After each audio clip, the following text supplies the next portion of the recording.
Assalamualaikum warahmatullahi wabarakatuh. Pada kesempatan kali ini, saya Handri Raharjo, SHMH, mau menjelaskan mengenai strategi pembelajaran dan motivasi belajar di masa pandemi. Jadi ketika kita hendak menunjukkan mengenai strategi pembelajaran ini, kiranya kita harus tahu dulu pengertian daripada strategi pembelajaran itu apa. Strategi pembelajaran merupakan suatu prosedur pembelajaran dalam membantu usaha belajar mahasiswa atau peserta didik, mengorganisasikan pengalaman belajar, mengatur dan merencanakan bahan ajar agar tercipta proses pembelajaran yang lebih efektif dan efisien untuk mencapai tujuan pembelajaran itu sendiri. Strategi pembelajaran ini menjadi hal yang sangat penting karena strategi pembelajaran dapat memberikan rumusan acuan kegiatan pembelajaran, mencapai tujuan pembelajaran, menarik minat belajar peserta didik, serta memotivasi, mendorong, menggerakkan, membimbing, dan mengarahkan peserta didik. Ada beberapa macam strategi pembelajaran. Yang pertama adalah strategi pembelajaran inquiry atau yang disingkat SPI, adalah sebuah rangkaian kegiatan pembelajaran yang menekankan pada proses berpikir secara kritis dan analitis untuk mencari dan menemukan sendiri jawabannya dari suatu masalah yang ditanyakan. Proses berpikir ini biasanya dilakukan melalui tanya jawab antara dosen dan mahasiswa. Artinya, strategi pembelajaran ini ada hubungan dua arah antara dosen dengan mahasiswa.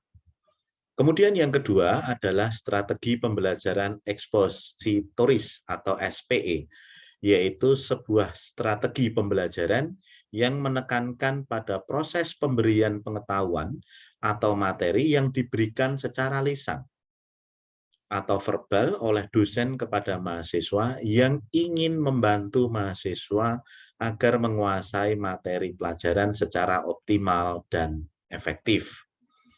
Karena dalam sistem ini, dosen menyajikan dalam bentuk yang telah dipersiapkan secara rapi, sistemik, dan lengkap, sehingga mahasiswa tinggal menyimak dan mencerna saja secara tertib dan teratur. Kemudian yang ketiga adalah strategi pembelajaran berbasis masalah atau SPBM, yakni strategi pembelajaran yang memadukan beberapa kegiatan pembelajaran yang menonjol pada proses pemecahan masalah ilmiah. SPBM ini didasarkan pada psikologi kognitif yang dapat dibebaskan dari asumsi bahwa belajar adalah proses mengubah perilaku melalui sebuah pengalaman. Kemudian strategi yang keempat adalah strategi pembelajaran kooperatif atau SPK, yaitu suatu metode pembelajaran yang termasuk dalam rangkaian kegiatan pembelajaran yang dilakukan oleh mahasiswa dalam kelompok tertentu untuk mencapai rumusan tujuan pembelajaran. Strategi sistem pembelajaran kooperatif menggunakan kelompok kecil atau tim yang terdiri dari 4-6 orang yang memiliki latar belakang yang berbeda, baik secara akademis, ras, agama, dan gender. Atau model pembelajaran kelompok, yakni rangkaian kegiatan belajar yang diajukan oleh mahasiswa dalam kelompok-kelompok tertentu untuk mencapai tujuan pembelajaran yang telah dirumuskan. Sistem penilaian terhadap strategi pembelajaran ini dilakukan terhadap kelompok akan memperoleh penghargaan reward jika kelompok tersebut menunjukkan prestasi yang dipersyaratkan. Kemudian yang kelima adalah strategi pembelajaran meningkatkan keterampilan berpikir atau yang disingkat SPPKB.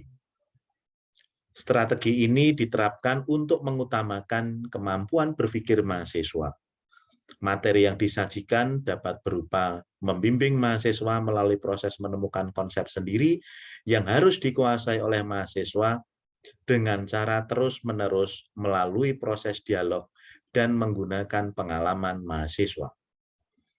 Agar strategi pembelajaran yang diterapkan oleh para dosen dapat berjalan maksimal, pentingnya pihak lembaga pendidikan meningkatkan sarana dan prasarana yang ada di sekolah, seperti mengembangkan perpustakaan, renovasi kelas, hingga memberikan pelatihan kepada dosen atau pendidik. Selain strategi pembelajaran, penting juga mengenai motivasi belajar di perguruan tinggi. Motivasi berasal dari kata movere, yang artinya menggerakkan kondisi, yang menimbulkan perilaku, mengarahkan perilaku, atau mempertahankan intensitas perilaku. Mempertahankan intensitas perilaku di sini tentu dalam artian yang positif. Motivasi adalah kekuatan atau sebuah energi seseorang yang dapat menimbulkan tingkat persistensi dan entusiasmenya dalam melaksanakan suatu kegiatan, baik yang bersumber dari dalam diri individu itu sendiri atau motivasi intrinsik maupun dari luar individu itu, atau yang disebut motivasi ekstrinsik.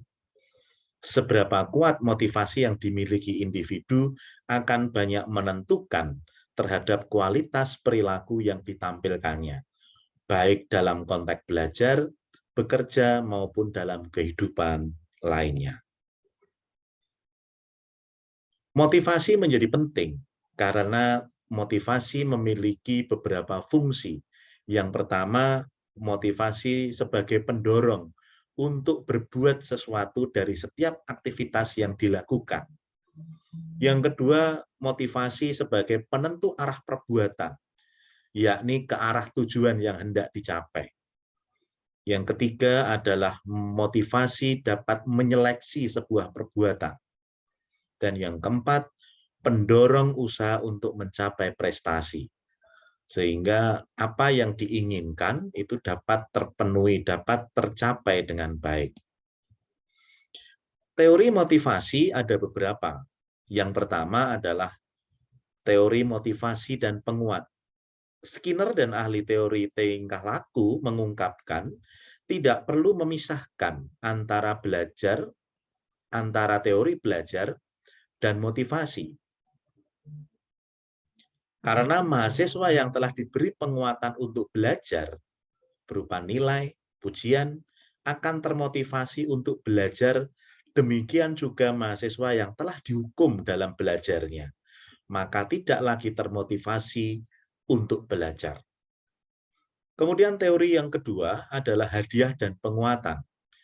Tidak ada jaminan apakah hadiah akan menjadi penguat yang efektif, karena sebagai penguat ditentukan oleh pribadi dan situasi. Nilai penguat dari hadiah tergantung pada banyak faktor. Yang ketiga adalah kognitif disonansi, yaitu teori yang menerangkan tingkah laku seseorang dengan memberi alasan untuk menunjukkan bahwa dirinya positif. Teori ini berpegang bahwa orang akan marah atau tidak senang jika nilai kepercayaannya ditentang oleh tingkah laku yang secara psikologi tidak konsisten untuk mengatasi ketidaksenangan ini. Mereka mengubah tingkah lakunya dengan memberikan alasan yang kira-kira masuk akal. Yang keempat adalah teori atributif, yaitu mencari penjelasan dan mencoba untuk mengerti mengapa seorang memberikan alasan, terutama jika seseorang mengalami kegagalan atau kesuksesan. Orang mencoba untuk menyatakan bahwa dirinya positif, punya kesan positif, dan akan mencari alasan untuk menghindari kesan yang negatif. Teori ini berfungsi bagaimana mahasiswa atau siswa menginterpretasikan dan menggunakan umpan balik atas prestasi akademik mereka dan menyarankan kepada dosen atau guru bagaimana mereka harus memberikan umpan balik yang dapat menimbulkan motivasi yang sangat besar bagi mahasiswa atau siswa. Kemudian teori yang kelima adalah self-worth atau menghargai dirinya sendiri. Teori ini menggabungkan komponen motivasi dengan persepsi yang menyebabkan sukses dan gagal. Seorang individu belajar dari perspektif masyarakat bahwa seseorang dinilai karena prestasinya. Seseorang mempertahankan persepsi bahwa dia mempunyai kemampuan yang positif. Jika seseorang gagal dalam menjalankan tugas, persepsi orang bahwa dia tidak mampu. Kegagalan menciptakan perasaan diri yang tidak berharga dan menolak dirinya sendiri. Itulah beberapa teori yang banyak dikemukakan oleh para ahli. Berikutnya mengenai strategi untuk merangsang minat dan perhatian mahasiswa. Yang pertama, kita bisa menggunakan metode penyampaian perkuliahan yang bervariasi, seperti membuat kelompok diskusi, bermain peran, simulasi, curah pendapat, demonstrasi, studi, kasus, dan lain sebagainya. Kemudian menggunakan variasi media, transparansi, video tip, film, dan lain-lain, untuk melengkapi penyampaian perkuliahan. Bila tepat, bisa juga digunakan humor dalam presentasi perkuliahan, misalkan dalam pelajaran matematika. Gunakan peristiwa nyata sebagai contoh untuk memperjelas konsep yang diutarakan. Dan yang berikutnya bisa menggunakan teknik bertanya, supaya mahasiswa terlibat dalam kegiatan belajar mengajar ini. Dan sebagai penutup, kesimpulannya, pendidikan sepanjang hayat untuk terus mengembangkan kematangan diri dan memaksimalkan pengabdian kepada Tuhan. Kemudian sebagai evaluasi, sebagai dosen pembimbing akademik, buatlah contoh rencana akademik bersama mahasiswa agar mahasiswa lulus dalam waktu yang cepat, berprestasi, dan mandiri. Demikian presentasi dari saya. Terima kasih atas perhatiannya. Wassalamualaikum warahmatullahi wabarakatuh.